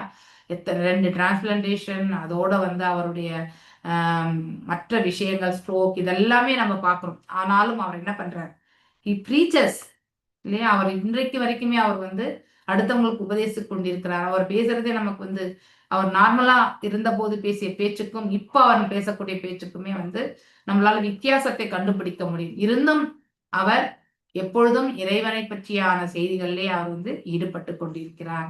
அப்படிப்பட்ட ஒரு மன உறுதியை தான் நாம கொள்ள வேண்டும். ஓகே, மேலும் பிரிதோர் அடையாளம் விம்ருத்யு செய்து கொள்ளும் பொழுது அவன் அழியக்கூடிய மானுட உடல்கள் மீது உடல்களை மீண்டும் பெறுவதில்லை இல்லையா. நாம அப்படின்னா அவன் வந்து மோட்சத்திற்கான மார்க்கத்துல அமைய பெறுகிறான்னு அர்த்தம். மீண்டும் ஒரு பௌதிக வாழ்க்கை என்பது அவனுக்கு கிடைக்க பெறாது அப்படிங்கிறதையும் நாம தெரிஞ்சுக்கணும். மேலும் இது இன்னொரு அடுத்த இது வந்து மற்றொரு அடையாளம் விஷோக என்பதாகும். இதன் பொருள் அவன் பௌதிக ஆசைகள் மற்றும் இன்பங்களிலிருந்து பற்றில்லாதவனாக ஆகிறான் என்பது பொருள். சோ இந்த மாதிரி ஒரு வைராக்கியம் என்பது, யுக்த வைராக்கியம் என்பது அவனுக்கு வந்து வெளிப்படும். அவன் ஆற்றக்கூடிய செயல்கள் அனைத்துமே இறை நோக்கத்தை கொண்டு ஆற்றுவான். ஓகே, ரொம்ப முக்கியமான விஷயங்கள் இதெல்லாமே. சோ மேலும் பிரிதொன்று இன்னொன்னு என்ன, விஜி கத் என்பது இது அவன் உலக இன்பங்களில் நீண்ட நாள் ஆசை வைப்பதில்லை என்பது குறிப்பிடுகிறது. ஃபார் எக்ஸாம்பிள், ரொம்ப யங்கர் ஜெனரேஷன் எடுத்துக்கோங்க, அவங்க குருகுல் வாழ்க்கையில இருந்திருப்பாங்க, பிரம்மச்சரியத்தை கடைபிடிச்சிருப்பாங்க. ஏன் நம்ம இஸ்கான் இயக்கத்திலுமே அது உண்டு, குருகுலம் உண்டு இல்லையா. பிற்காலத்துல வந்து அவன் பிரம்மச்சரிய வயதை கடந்த பிறகு அவன் 2 வழிகள் எடுத்துக்கொள்ளலாம். ஒண்ணு கிரகஸ்த தர்மம், இன்னொன்னு சந்நியாச தர்மம். சந்நியாச தர்மம் என்பது அது அவ்வாறே வந்து ஒரு கோயில் வாழ்க்கையில இருந்து இல்லையா. சோ அனைத்துமே இறைவனுடைய கருணையாக பெற்று இல்லையா, தான் வந்து ஒரு சித்தியை அடைந்து விட்டேன் என்ற அகங்காரத்தை விடுத்து இவை அனைத்தும் இறைவனால் வழங்கப்பட்டது என்ற உணர்வு கொண்டு அங்கிருந்து சேவை பண்ணுவது இல்லையா. இது ஒரு புறம். இன்னொரு புறம் வந்து 95% வந்து நாம எல்லாருமே கிரகஸ்த தர்மத்தை தான் பரிபாலிக்கிறோம். அந்த கிரகஸ்த தர்மத்திலுமே வந்து தான் ஈன்றெடுக்கக்கூடிய குழந்தை வந்து பகவானுடைய திருத்தொண்டு புரிவதற்காக மட்டுமே வந்து எண்ணிக்கொண்டு அவனுடைய தாம்பத்திய நிலையை வந்து எடுத்து செல்லும் பொழுது அது வந்து அவனுக்கு வந்து உலக இன்பங்களில் நீண்ட நாள் ஆசை வைப்பதில்லை எனக்கூடிய அந்த பண்பு அவனிடத்துல வந்து வளர்ந்திருக்கும். ஏனென்றால் நோக்கம் உயர்வானது, அதற்கான செயலும் வந்து உயர்வானதாகவே கருதப்படுகிறது. ஆனால் நோக்கமின்றி நாம செயல்படுவது என்பது இந்த பிரபஞ்சத்துல கட்டுண்ட நிலையை மட்டும்தான் ஏற்படுத்தி கொடுக்கும். நெக்ஸ்ட் அடையாளம் வந்து அபிபாத என்பதாகும். இது அவன் தான் மிகுந்த அன்புடன் பின்பற்றும் கிருஷ்ணரின் பக்தி தொண்டினை தவிர வேறு எதிலும் ஈடுபடாதிருத்தல் என்பதாகும். ஃபார் எக்ஸாம்பிள், நம்ம தேவ வழிபாடு இதெல்லாம் பண்றோம், என்ன வழிபாடு வேணாலும் நம்ம செய்யறோம் இல்லையா? ஆனா ஒரு முறை வந்து ஸ்திரமாக பகவானுடைய தொண்டு என்று ஏற்றுக்கொள்ளும் பொழுது பிற தேவர்களும் அவருடைய அங்கத்தினுடைய பாகங்களே என்று அவர்களுக்கான மரியாதை மட்டும் செலுத்துவது என்பது அதுதான் வந்து உயர்ந்த பக்குவம் என்பது இல்லையா? ஆனா அதை நம்ம வந்து பௌதீக கண்ணோட்டத்திலிருந்து பார்க்கும்பொழுது நம்ம தவறுதலான ஒரு உணர்வுகளுக்கு எடுத்து சென்று விடுகின்றோம் இல்லையா? இப்ப கிருஷ்ணா சொல்லிட்டு இருக்காங்கப்பா, அவ்வளவுதான்ப்பா, ஒன்றும் தெரியாது அவங்களுக்கு இல்லையா? சோ மற்ற தேவர்களை வந்து அவங்க கண்டுக்காம இருக்காங்கப்பா. இது கண்டிப்பாக உண்டு, ஒரு வீட்லயுமே நடக்கக்கூடிய ஒன்று. யார் ஒருத்தர் தீட்சை பெற்றிருக்காங்களோ அவங்க வீட்டுல வந்து தீட்சை பெறலன்னா this type of misunderstanding கண்டிப்பாக நிகழ்கின்றது. என்னுடைய வீட்லயுமே நிகழ்ந்தது, ஆக்சுவலி நிகழ்ந்து கொண்டுதான் இருக்கிறது. ஒன்றும் பண்ண முடியாது, மௌனமாக காத்துவிட்டு சைலண்டா போகணும். ஏன்னா நம்ம சொல்லக்கூடிய கிளாரிபிகேஷன் அவங்க ஏத்துக்கக்கூடிய நிலைமையில கிடையாது இல்லையா? அதனால எல்லா சமயத்திலையும் அமைதியா போக முடியல மாதாஜி. போகணும், அதுதான் நீங்க பக்குவம் அடைந்ததுக்கான அடையாளம். இல்லை என்றால் உங்களுக்கும் அவங்களுக்கும் மீறி போகும்போது என்ன நீங்க அவங்களுக்காக பிரார்த்திங்க. Okay, that is only thing நம்ம பண்ண முடியும். நம்ம கையில என்ன இருக்கோ அது மட்டும் தான் நம்ம செய்ய முடியும். ஸோ எல்லையை மீறி போகும்பொழுது என்ன பண்ணணும்? நம்ம இறைவனிடத்துல பிரார்த்திக்கணும். நாம எல்லை மீறிட்டோம்னாக்கா அப்புறம் நமக்கு அதுவே பர்மனன்ட் எக்ஸிட் ஆயிடும். ஓகே, ஸோ அதனால வந்து நாம அத்தகைய செயல்களில் நாம ஈடுபடக்கூடாது. அடுத்தவங்களை வந்து நம்ம அவங்க தவறே இழைத்திருந்தாலும் நாம் அவர்களை புண்படுத்தும் பொழுது அதுவுமே பாவம் தான். இதை நாம தெரியும். பாவம் என்பது பாவம் தான். அது நியாயமான பாவமா இல்ல அநியாயமான பாவமான்னு நம்ம வந்து போக வேண்டாம். ஓகே, அந்த தர்க்கத்துக்கு நம்ம செல்லவே வேண்டாம். அதனால வெறுமனே வந்து பகவானிடத்துல பிரார்த்திக்கணும், அவ்வளவுதான். நம்ம செய்ய வேண்டியது அது ஒன்றுதான். அவர்களுக்கு பகவானுடைய அதாவது பக்தி தொண்டு புரிவதற்கான மார்க்கத்தை வந்து ஏற்படுத்தி கொடுக்கட்டும்னு நம்ம பிரார்த்திக்க வேண்டும். சோ அந்த ஒரு செயல் செய்தாலே போறோம். அதுக்கு பெரிய மனசு வேணும். அடுத்தவங்களும் நல்லா இருக்கணும்னு பிரார்த்திக்கிறதுக்கு முதல்ல நமக்கு பெரிய மனசு இருக்கு. எத்தனை பேர் அதை செய்யறோம் இல்லையா? So it is very very broad mind. அதுதான் ஜென்டில். அதாவது பாத்தீங்கன்னா நம்ம பிரபுபாதர் சிம்பிள் லிவிங் அண்ட் ஹை திங்கிங்னு சொல்வார். பிரபுபாதர் இங்கிலீஷ் வியாக்கியானத்துல பார்க்கும் பொழுது சில இடங்கள் எல்லாமே இது கண்டிப்பா சொல்லியிருக்கார். சாதாரணமான ஒரு வாழ்க்கை மற்றும் உயர்வான எண்ண ஓட்டங்கள் வந்து ஒரு மனிதருக்கு வந்து நல்ல ஒரு மார்க்கத்தை கண்டிப்பாக கொடுக்கும். ஓகே, ஸோ இங்கே கிருஷ்ணரின் அருளினால் நிறைவேற்றப்படும் நம்ம அதாவது சத்திய சங்கல்பம். ஸோ அவன் நெக்ஸ்ட் வந்து ஒரு சத்தியகாம் அபிபதா தான் சொன்னேன் இல்லையா நானு? ஸோ அது அவன் தான் மிகுந்த அன்புடன் பின்பற்றும் கிருஷ்ணரின் பக்தி தொண்டை தவிர அதாவது தேவ வழிபாடுகளுக்கு செல்ல மாட்டான். இது வந்து உண்டு. அடுத்த அடையாளம் வந்து சத்தியகாமன். ஆனா இது அந்த தேவ வழிபாடுக்கு செல்லாம இருக்கிறது வந்து ரொம்ப ரொம்ப கஷ்டமான ஒரு காரியம். ஆக்சுவலி அதை வந்து நிறைவேற்றுறது வந்து ஏன்னா 4 பேர்கள் இருக்கும் பொழுது அதை செய்யும் பொழுது நம்ம செய்யலைன்னா நம்மள வந்து தவறுதலாக எண்ணக்கூடிய அந்த நிலை ஏற்படுகிறது இல்லையா? ஸோ ஆனா அங்கேயுமே நம்ம செல்லக்கூடிய ஒரு மார்க்கத்திற்கு one of the devotee. Okay, இது உங்களுக்கும் தெரியும். அவங்க பிரேமா சுந்தரராஜன் மாதாஜி அவங்க சொன்ன ஒரு கருத்து தான் இது. ஸோ ரொம்ப அதாவது 2-3 வருஷத்துக்கு முன்னாடி உங்களுக்கு ஆல்ரெடி சொல்லி கூட இருக்கலாம். அவங்க வந்து அவர் யாராவது இந்த யாத்திரைகளுக்கெல்லாம் அழைச்சின்னு போற இந்த உபன்யாசம் பண்றாரு அவர் பேர் எனக்கு ஞாபகம் இல்லையே. வேலுக்குடிய மாதாஜி. வேலுக்குடி அவர் வந்து யுஎஸ்க்கு ஒரு முறை வந்து அவங்க யுஎஸ்ல இருக்கும்போது அங்க வந்தாராம். வந்தப்போ இந்த யாத்திரையின் பயணமாக அங்கே இருக்கக்கூடிய ஒரு ஆலயம் சிவாலயம் அங்கே இப்ப எப்படி நம்ம கூட வந்து பாத்தீங்கன்னா பெருமாள் கோயில்ல மட்டும்தான் நீங்க வேற தேவர்களை பார்க்க முடியாது. ஆனா வேற கோயில்கள்ல பெருமாளையும் நம்ம பார்க்கலாம் இல்லையா? கண்டிப்பாக உண்டு. இப்படிப்பட்ட நிலைகள்ல அவர் வந்து ஒரு ஆலயத்துக்கு போகும்போது அங்க சிவபெருமான் இருந்தப்போ அவருமே வந்து விழுந்து வணங்கினாராம். இந்த கொஸ்டின் வந்து பிரேமசுந்தரனார் மாதாஜி கேட்டதாக அவங்க சொன்னாங்க. ஸோ நாம வந்து பெருமாளையை தான் சேவிக்கிறோம் இல்லையா? அப்புறம் எப்படி நீங்க வந்து இங்க சிவபெருமானையுமே சேவிக்கிறீங்க அப்படின்னு சொல்லும் பொழுது ஹீஸ் அ கிரேட் வைஷ்ணவா, அந்த ரெஸ்பெக்டை வெண்ணி நம்ம வந்து சேவிக்கிறோம்னு சொல்லிட்டு அடுத்தவங்களோட போகும்பொழுது இப்ப நீங்க சொன்னீங்க இல்லையா எப்படி நம்ம வந்து அமைதி காக்கிறது, அடுத்தவங்களுடைய உணர்வுகளை வந்து நாம ஹர்ட் பண்ணக்கூடாது. ஏன்னா அவங்க உணராத நிலையில பேசுறாங்க செய்யறாங்கன்றத நாம புரிஞ்சிக்க முயற்சி பண்ணணும். ஏன்னா அதுதான் நாம வாழ்க்கையில கத்துட்டு இருக்கக்கூடிய படிப்பினை. அதை நாம் உபயோகப்படுத்தும் போது ஆட்டோமேட்டிக்கலி ஒரு நாள் அவங்களுமே இந்த நிலைக்கு வருவாங்க. அதை நம்பிக்கை கொண்டு நாம் அதாவது உணர்ந்து அறிந்து வந்தா அது ஸ்திரப்படுத்தப்படும். நம்ம திணிச்சோம்னா அது வந்து நிலையாக இருக்காது. ஓகே, அந்த உணர்ந்து அறியக்கூடிய அந்த வாய்ப்பை நாம கண்டிப்பா அவங்களுக்கு கொடுக்கணும். ஸோ அந்த நிலைக்கு தான் நம்ம போகணுமே வழிய அவருமே அந்த ஒரு பதிலை கொடுத்தாராம். ஸோ இந்த தெய்வ வழிபாடு என்பது வைஷ்ணவா செய்யறது கிடையாது. ஆனா ஒரு சில காலகட்டங்கள் இப்ப நம்ம யாத்திரைக்கு போகும்போது கூட நம்ம என்ன பண்றோம், சிவாலயங்களுக்கு கூட செல்கின்றோம் இல்லையா, போறோம். ஸோ ஆனாலும் அங்கே வந்து பகவானுடைய உயர்வான ஒரு வைஷ்ணவா என்ற எண்ணத்தை கொண்டு அவர்களுக்கு நாம நமஸ்காரங்களை செய்யறோம். இந்த ஒரு பாவத்தை தான் நம்ம வளர்த்துக்கணும். அனைவருமே பகவானால படைக்கப்பட்டவர்கள் ஒரு குறிப்பிட்ட காரியத்துக்காக இல்லையா. ஸோ தேவர்களுக்கு எல்லாமே பகவான் வரங்கள் கொடுத்திருக்காரு, அவங்களுக்கான கொடுத்திருக்கக்கூடிய டிபார்ட்மெண்ட் மெயின்டெனன்ஸ்க்காக இல்லையா. அதை எண்ணி நாம் அவங்களுக்கு வந்து நன்றிகளை தெரிவிக்கலாம். அதை விடுத்துட்டு நம்ம வந்து பகவானை சேவிக்கிற மாதிரி நம்ம சேவிக்க கூடாது. அப்போ நாம என்ன பண்றோம், கன்ஃபியூஷன் ஆகும் இல்லையா. ஸோ உயர்வான ஸ்தானம் யாரு, அதாவது அபராதம் வரும் இல்லையா. இண்டிபெண்டா அவங்க யாருமே செயல்பட முடியாது. பகவான் ஒருத்தர் தான் வந்து சுதந்திரமானவர், மிச்ச எல்லாருமே வந்து அவரை சார்ந்து இருக்கக்கூடியவர் தான் இல்லையா. அவ்வாறு நாம வந்து உணர்ந்தறியணும். மேலும் நாம சுதந்திரமானவர்கள் என்று நாம் என்றைக்குமே எண்ணமும் கொள்ளக்கூடாது. ஸோ இதெல்லாம் நாம அபராதங்கள்ல வரக்கூடிய ஒன்று. ஓகே, நம்ம அதை பார்த்து செய்யணும். சத்திய சங்கல்பம் ஆவான், அவன் எதனை விரும்பினாலும் அது கிருஷ்ணரின் அருளால் நிறைவேற்றப்படும். அப்படின்னா அவனுடைய விருப்பங்கள் அனைத்துமே உலகாயுதத்தின் அடிப்படையில இருக்கா, ஆன்மீக தளத்தின் அடிப்படையில இருக்கும். அவ்வாறு அவன் தன்னுடைய பக்குவத்தை வந்து எடுத்து சென்றிருப்பான். அப்ப அது இப்ப நம்ம இங்க நைமிஷாரண்யத்துல இருக்கக்கூடிய ரிஷிமுனிகள் வந்து 1000 ஆண்டுகள் வந்து அவங்க யக்னங்களை வளர்த்துட்டு இருந்தாங்க, பாகவதம் கேட்டுட்டு இருக்காங்க சுத கோஸ்வாமி கிட்ட. நம்ம படிச்சுட்டே வந்துட்டு இருக்கோம் இல்லையா. 3 ஆண்டுகள், அதாவது நாளைக்கு வந்தா we are entering into the எத்தனாவது வருஷம் நம்ம ஸ்டார்ட் பண்ணது, 22ல தானே ஸ்டார்ட் பண்ணோம் இந்த பாகவதம். ஸோ ஜனவரி 5ஆம் தேதி 2022. ஸோ நாளையோட 3 வருடங்கள் முடிந்து 4வது வருடத்துல நம்ம அடியெடுத்து வைக்கிறோம் இல்லையா. ஸோ இந்த 3 வருடங்கள்ல வந்து 4 காண்டங்களை இல்லையா, ஸ்கந்தங்களை படிக்கிறதுக்கு பகவான் அருள் புரிந்தார் இல்லையா. அடுத்து வரக்கூடிய 4 ஸ்கந்தங்கள் வந்து சீக்கிரமாவே வந்து செல்வதற்கான வாய்ப்பு உண்டு.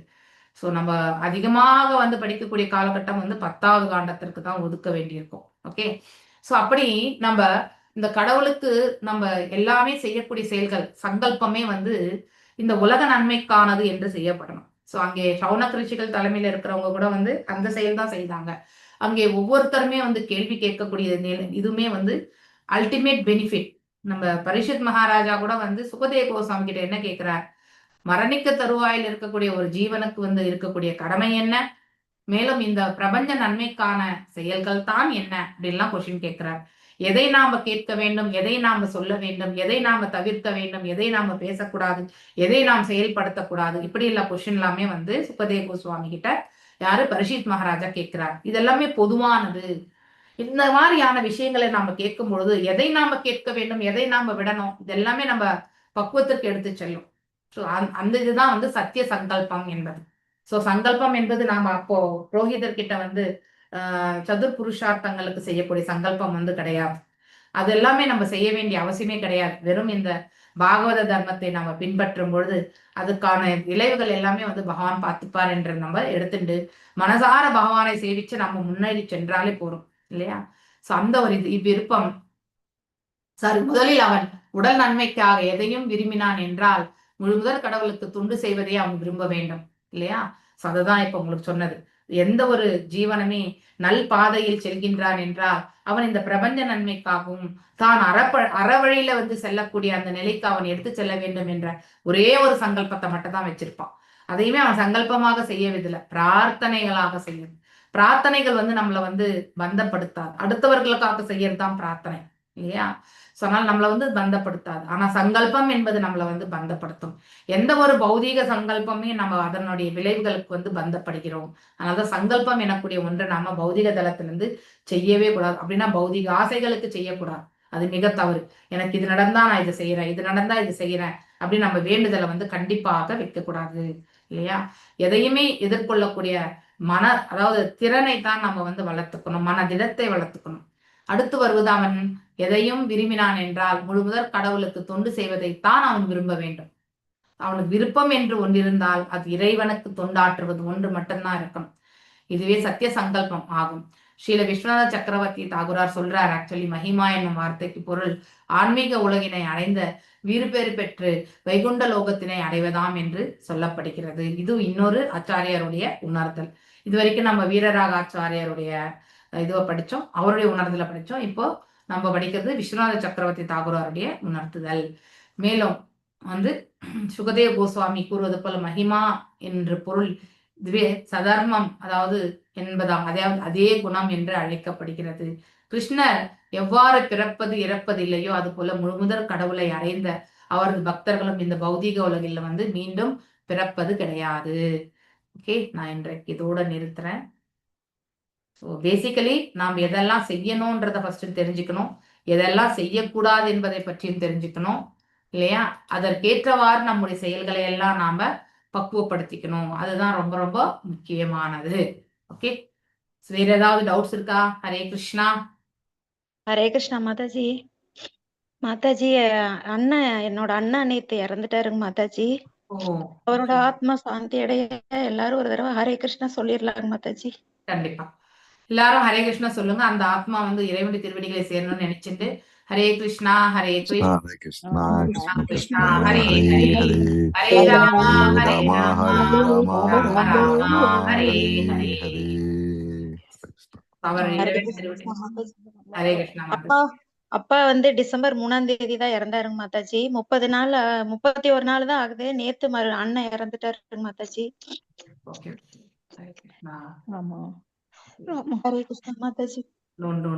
நீங்க வருத்தப்படாதீங்கோ.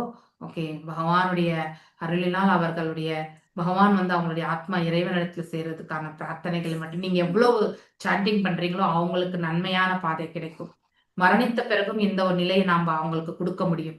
ஓகே, அதனால you do the chanting, that is very very important. Chanting பண்ணுங்க எல்லாருமே. So that will help that atma to reach the God. மீண்டும் இந்த இடத்துல பிறந்து கஷ்டப்படாம இருக்கக்கூடிய ஒரு நிலையை எல்லாருக்குமே ஒன்றுதான் இல்லையா. ஸோ நாம அந்த நிலையை அடையறதுக்கு அவங்களுக்கு நாம உதவி பண்ணணும். Okay, that is the only thing. Okay, எல்லாருமே ஒரு முறை இன்னொரு முறையுமே நம்ம மகாமந்திரத்தை சொல்லலாம். ஹரே கிருஷ்ணா ஹரே கிருஷ்ணா கிருஷ்ணா கிருஷ்ணா ஹரே ஹரே ராமா ஹரே ராமா ராம ராமா ஹரே ஹரே. ஹரே கிருஷ்ணா. மாதாஜி. ஹரே கிருஷ்ணா. ஹரே கிருஷ்ணா மாதாஜி. தேங்க்யூ மாதாஜி. ஹரே கிருஷ்ணா.